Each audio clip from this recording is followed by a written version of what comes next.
Hey, thanks for checking out the video. If you all like it, please like and subscribe, and hope you all enjoy it. Have a great rest of the day. Caitlin, our intern, she's actually working within the next year to have our all exhibits revamped and updated, and we're changing some things around. So we're real excited about that. But right now, what we have in our exhibits room is we go from Native Americans and early exploration all the way up to the 1900s in the Waxhaw region. Like Caitlin said, the area of the Waxhaw is not the town of Waxhaw. The town of Waxhaw happened when they built the railroad. So the late 1800s, like I think 1888 is the town of Waxhaw. But the area of the Waxhaws was South Carolina all the way up to almost Cabarrus County was the settlement of the Waxhaw region. So that's what when we say the Waxhaws, and that's why it's called the Museum of the Waxhaws, is because we're talking about the Waxhaw region and the area of the Waxhaws. Native Americans and early exploration, we had, of course, the Waxhaw Indians, which were named after, that was in this area. Think about, they know in the 1500s they were, all the way up to the early 1700s, and then, of course, the smallpox got their numbers down to, I think, about 100, and then they joined the Catawba Indian, which the Catawba Native American, they have a Native American reservation not even 20 miles from here. They have a cultural center that's really interesting and neat. We've taken a few field trips there with my school, and the kids love it there. But we actually have a trade musket. A lot of people don't know is that our museum, since we've been open since 1992, we have so many artifacts on display that you wouldn't think that we would have. Like the trade musket from 1740, the Spanish helmets. Some are on loan from other museums. I think the musket's on loan from the Charlotte History Museum. That's been with us since 1992. We've had this on display. Over here, we have a lot of arrowheads, and what's interesting about the arrowheads is along with being open so long, we get a lot of donations from families and from just people from all over. This donation, our high schoolers actually put this display together. If you know where Waverly Shopping Center is, up Providence Road at 485, that used to be the Ray family land, and if you know Ray Road, they collected Native American artifacts for over 300 years in their family. And then recently, about a year ago, the last person in their family passed away that truly cared about the artifacts. They just had them in their house. So they donated it all to us this past spring. And we had an archaeologist from the University of South Carolina. He dated some of the pieces for us just because we didn't know. When we see arrowheads, we just think 300 years. Well, I think 300 years. But actually, some of the stone tools on top, he dated back to the Archaic period. The Archaic period, you're talking 10,000 up to 10,000 years old. So it's a lot older than what you think. What's interesting is that I learned about arrowheads, they're changed shape over time. So the larger ones, like the broader ones and the longer ones, can be thousands of years old. The ones that you would find nowadays, like if you see a field freshly plowed, you go, well, I grew up, you'd always find arrowheads around the area in the farm fields. Like those are like the smaller, more pointed ones. Those are maybe 300-400 years old. And this is just a small portion of the collection that was donated to us. And if you look up top, the tools are on top, the ones that are the oldest. And then we have our wagon. If you know the Howie family is very prominent around this area. They came in the early 1800s to this area. They donated their Contessa wagon to us. It's around 1814, but they have records in their journals, their family journals, of them using this wagon to travel to Charlotte and to travel, if you're familiar with the Pleasant Grove campground, the camp meeting they would go to, they would take this wagon to the camp meeting. And a lot of people would travel on the Great Wagon Road from the Pennsylvania area all the way down to the Waxhaw settlement in wagons similar to this. And what's interesting about this wagon is that it was actually in their barn for years and years and years, and then they donated to us about 15 years ago, maybe 20 years ago. But if you are a family who settled in this area, if your family settled in this area, like my husband's family, it was 1756. They traveled on the Great Wagon Road and settled in the Waxhaw region, but it was the upper Lancaster part of the Waxhaw region. And there's records of them coming down the Great Wagon Road. And of course, Battle of the Waxhaws coming up on June 1st and 2nd. We have some artifacts on display from the battle site. Every once in a while over the years, they'll do excavations of the battle site, And so we have some of the musket balls from the site. It's called Buford's Massacre or Battle of the Waxhaws. It's called Buford's Massacre. So they call it Buford's Massacre because the battle only lasted 15 minutes, and over, I think, 115 people were killed, and then even more, I think 100 or more was injured, and they survived. But over in 15 minutes, it just was a slaughter. So that's why sometimes they named it Buford's Massacre. And then also, it was a turning point in the American Revolution because then in future battles, they would use that as like the war propaganda. They would yell out, "Remember the Waxhaws," in the future battles to kind of like rally up the troops, like, remember what they did to us, remember the Waxhaws. So you don't think of Waxhaw as that big of a deal, but in the American Revolution, less than 300 years, 250 almost, they would be calling out, "Remember the Waxhaws," before they went into battle. So it's very significant.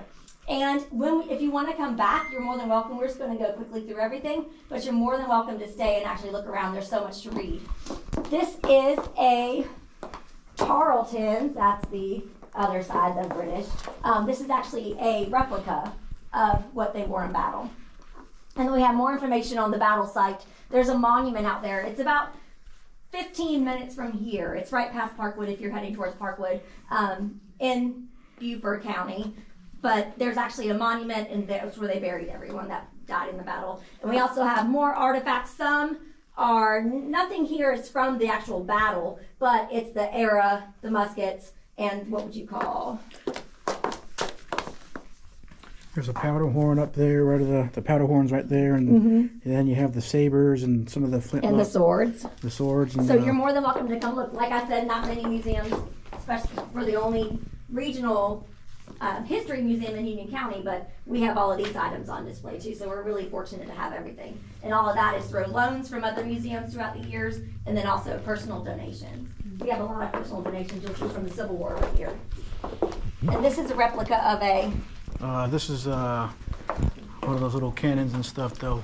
Would this be used in the Battle of the Waxhaws? I don't know if cannons were used in that battle. I'm not 100% familiar with it, though. But we might have cannons at our battle. And what's also interesting is we have an actually 1820 American flag on display. So if you look, there's not many stars on that flag. As you know, we started out as an Andrew Jackson Historical Foundation because of the 7th president born in the Waxhaws. He would have been born in Mineral Springs, and then we wouldn't have the controversy of North and South Carolina. But about a few weeks before Andrew Jackson was born, his father passed away when they had their cabin in Mineral Springs, about 5 minutes from here, towards the Mineral Springs, actually down, like in the heart of Mineral Springs. But then when his father passed away, she already had 2 young children, and so she went to live with her family, which at the time was right across the borderline, but the borderline changed. That's why it's such a big controversy. But so he was born in the Waxhaw settlement. We just don't know which house. It depends on which house he was born in, or her 2 sisters determines if he was North or South Carolina. But at the time, it was the Waxhaw settlement. So we have a lot of artifacts over here from Andrew Jackson. This is actually, he was a lawyer in Salisbury when he became of age, of course. And we have a brick from his law office. We also have an original White House slate roof from the original White House. And what's interesting, if you look out on and right above our parking lot's a magnolia tree.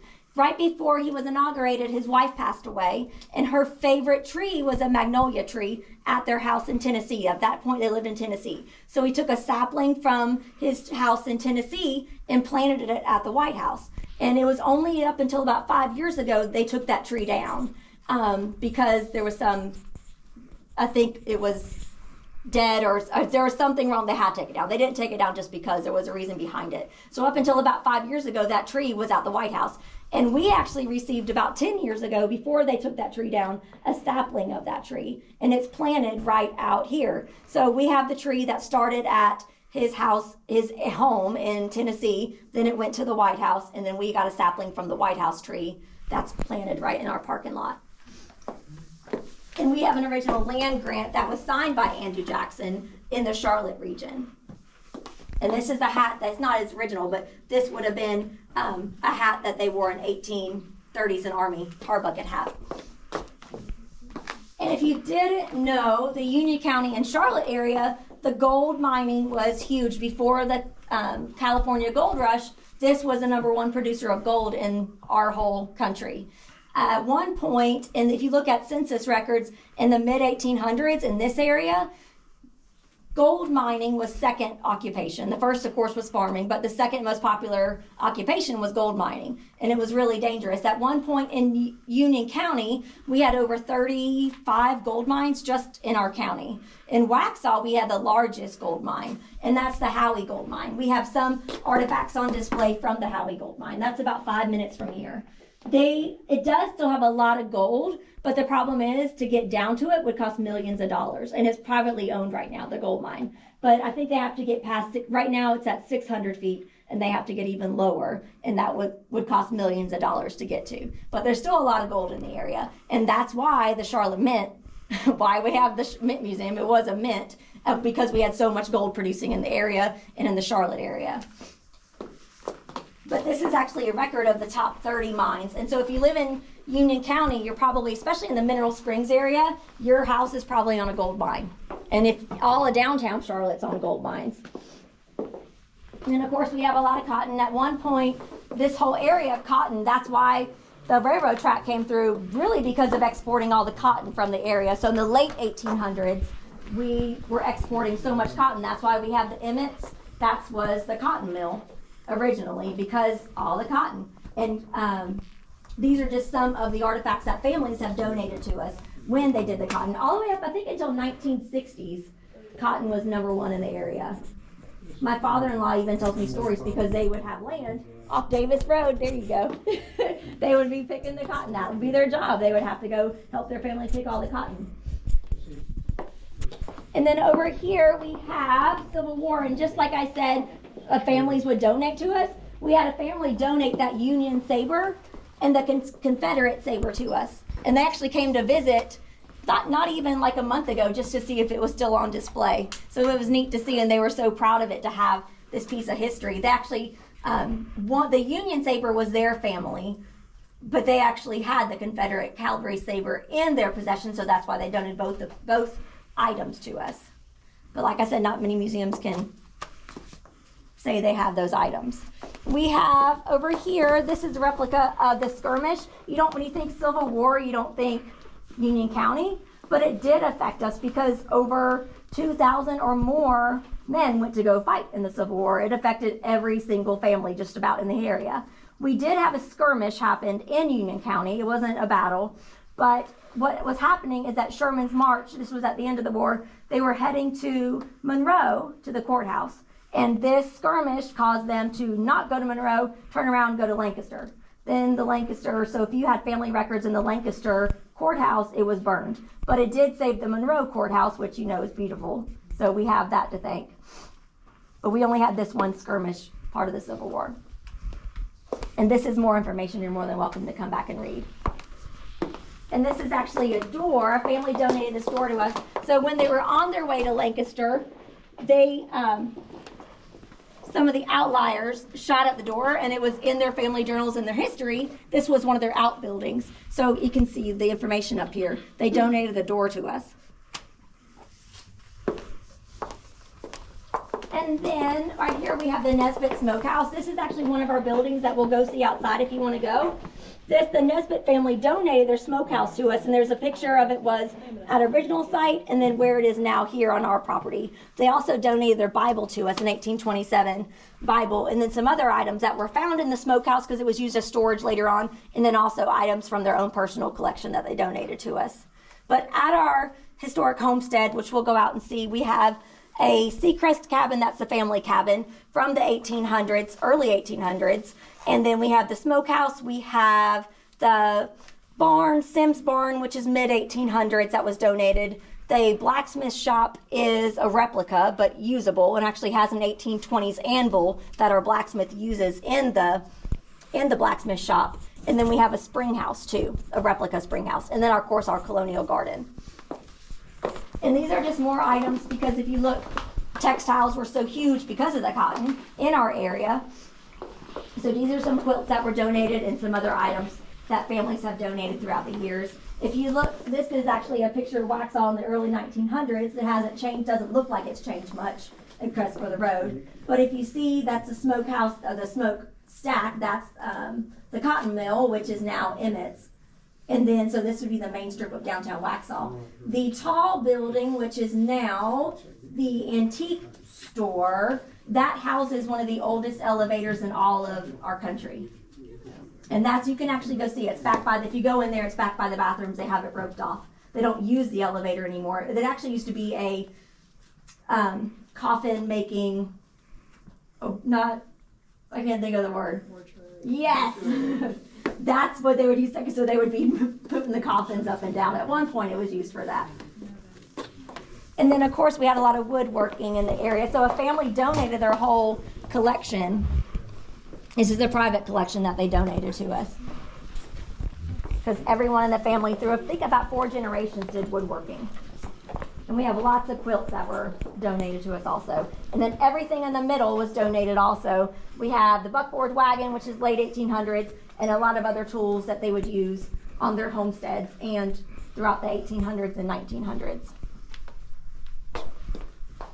And then, if on your way out, you'll see we have World War I items on display, and then also in the very front case, we have World War II family items on display.